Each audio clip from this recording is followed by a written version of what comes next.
is up, you guys, and welcome back to Designer One. And today we're going to be talking about exposure and how you can get yourself noticed as a designer, as a business, whoever you are. Because of today's circumstances, maybe business and sales is running slow because no one's buying anything because of coronavirus, and maybe you're not getting yourself as noticed as you would in a physical marketplace. So today I'm going to be talking about how you can get yourself more noticed.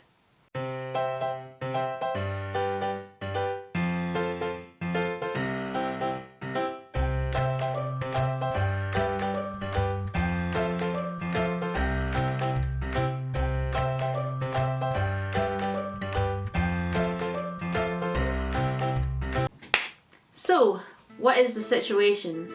Well, say, maybe your business isn't going as well as it could be. 2020, let's face it, is a bit of a bitch, female dog everywhere. Sales are slowing down, or maybe the opposite's happening. Maybe sales are slowing up, fastening up.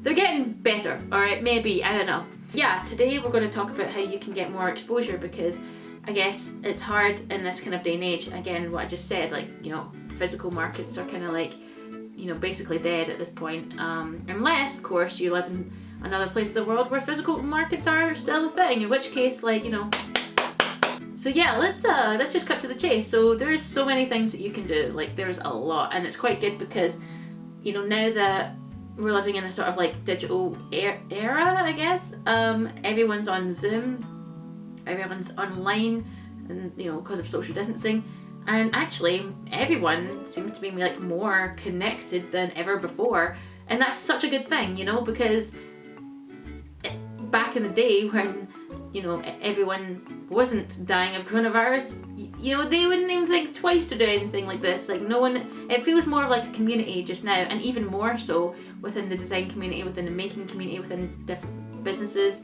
Everyone just seems more connected, and that's very exciting. So what can you do to be part of this community? Well, so many things. Just get in contact with them. That they could be out there. If you don't know that they're out there, there's loads of Facebook groups that you could contact as well. Who inspires you? Who do you take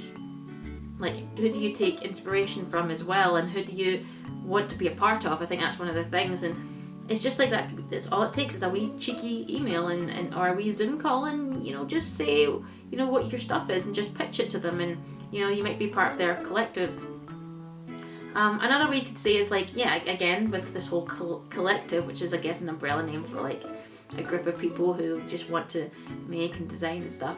Try and get in contact with them, because chances are, if you are a small business and maybe you've got 300 followers on Instagram, and as opposed to maybe they have hundreds and thousands of followers also on Instagram or Facebook or whatever, if you can get a part of that and then they expose you, then you would instantly get, well, maybe I'm not sure instantly, but you would get some following from that, because they've exposed you who you are, and people may be interested in your stuff. An example as well, even having the opportunity to be a part of a collective, and there's a thing that I've seen people do and it's become a trend, is a takeover. And a takeover is when, if you're already part of this collective, they trust you that you can have a day in the life, I think, and it's a day in the life of what you do as a designer, as a maker, as a business, and then you just kind of tell your story or just what you do, and then it's instant exposure and a following, and just say for example, I make jewelry for well-being, and I'm just I'm a well-being jewelry designer, service designer, and today I'm making some jewelry, and I take them step by step through the process, and then can say hashtag takeover, or hashtag designer maker, or and then direct them to your channel or your profile, reimagined by KTO Designs, here I am. It's just quite something like that, and that's very good exposure. Other things as well, there could be other small collectives that are looking for call outs, and maybe they want to do like a mini online gallery. Maybe they are still active as a physical collective, and maybe they've got a small little studio that you want to, like, I guess, advertise, or if you want to exhibit your work as well. And you know, I think there is restrictions of how many people can look inside these galleries, but you know, at least people are coming to see your work, you know. So just ask them, you know, if you're part of this collective, and say, like, you know, maybe I should have like a little gallery viewing, or just display stuff in their shop window, because they're like a small collective. You could easily do that as well. I'm not sure how easily, but like you can just kindly ask. It depends on like the circumstances, but you know, that's quite a good opportunity to do that. Especially, yeah, because especially if it was like an actual physical collective that actually had like a shop window, because they pass the work past the shop, and they can be like, oh, I like that, and then go in and ask for inquiries. The only thing you guys need to watch out for is with some collectives or some exposures, you know, they want something back. So remember that, you know, mostly they'll ask for like 20-30% of your sales.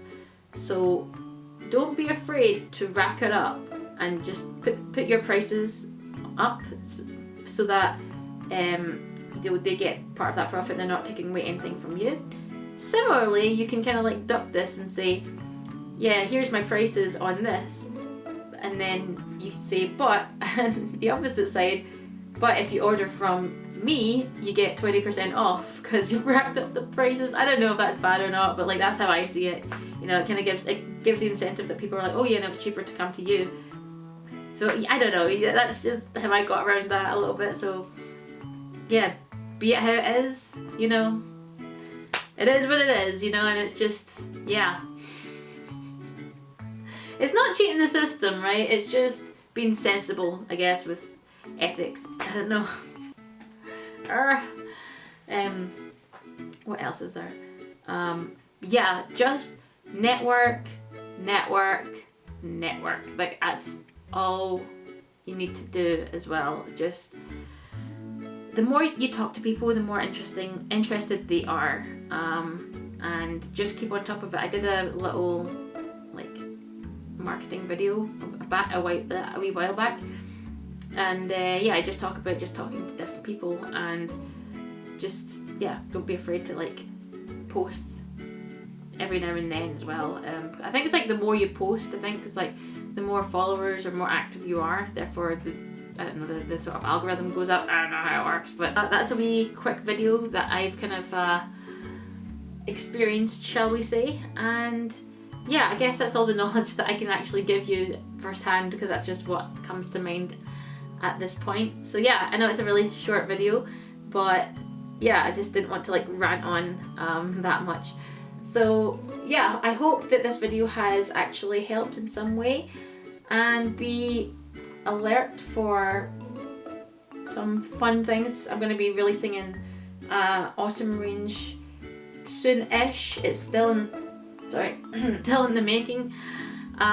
So yeah, please look out for that, and follow me on Instagram. We got at Reimagine by KTO Designs. Forgot my Instagram just now. And also visit my website for any portfolio help. Also my jewellery is up there. You know, 20% off. www.ktodesigns.com. And yeah, and if you guys have any messages for me, that would be great. Yeah, and I'm quite excited about what's gonna happen, and just, you know, honestly, just good luck. Keep subscribing to me. Leave a comment so that I can know what you guys want me to do. I would love to know. Videos to my right, probably your left. We have Design 101. We have some interviews, designer highlight, whatever you want to call it. And yeah, have a look at them, and you know, just keep on reimagining by designs. You know, keep on creating, get yourself out there, and you know, reimagine. And I will see you guys. And there's the bell. Okay. Bye.